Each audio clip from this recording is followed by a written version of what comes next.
Australia, Nigeria into World Cup last 16, but Canada dumped out co-hosts. Australia surged into the Women's World Cup last 16 on Monday, with Hayley Raso scoring twice in a 4-0 battering of Canada as Nigeria joined them in the knockout phase. Olympic champions Canada were dumped out at the hands of a fired-up Australian team who knew they had to win in Melbourne to progress. They did it in style, their big victory putting them through as Group B winners, meaning they will probably avoid European champions England in the next round.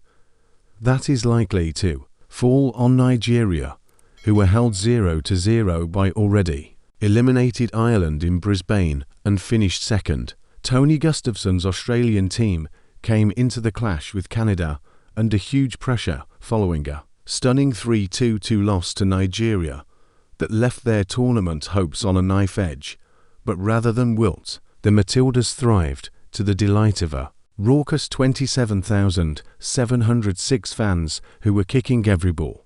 But we didn't shy away from it. Star striker Sam Kerr, who missed Australia's first 2 games with a calf injury, declared herself fit, but remained on the bench. Her teammates more than compensated for her. Real Madrid's Raso put them ahead in the 9th minute, then made it to half an hour later with a close-range tap-in. A shell-shocked Canada made 4 changes at half-time as coach Bev Priestman attempted to salvage their World Cup, but the comeback never materialised and Mary Fowler bagged Australia's 3rd from a counter-attack.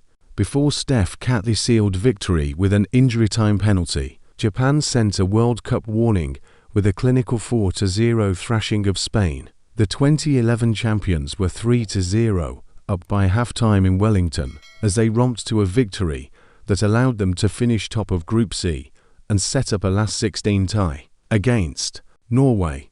Hinata Miyazawa scored twice either side of a Riko Ueki goal, with Minatanaka wrapping up a stunning win late on. Their first victory in 5 attempts over Spain was so comprehensive it suggests 11th-ranked Japan may be contenders to win the tournament. They finished the group stage with 11 goals, more than any other team.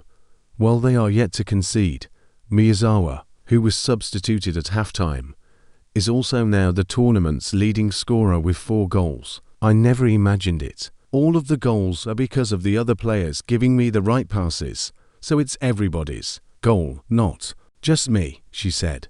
Spain, who like Japan had already qualified for the last 16 before this game, finish as runners-up in their group and now plays Switzerland in Auckland on Saturday. In the other Group C game, Zambia won a Women's World Cup match for the first time with a 3-1 victory over Costa Rica as they ended their tournament on a high. On Tuesday, the United States and England will look to seal their last 16 spots. The Americans are pursuing a 3rd World Cup title in a row, but have been far from their best and were held 1-1 by the Netherlands last time out.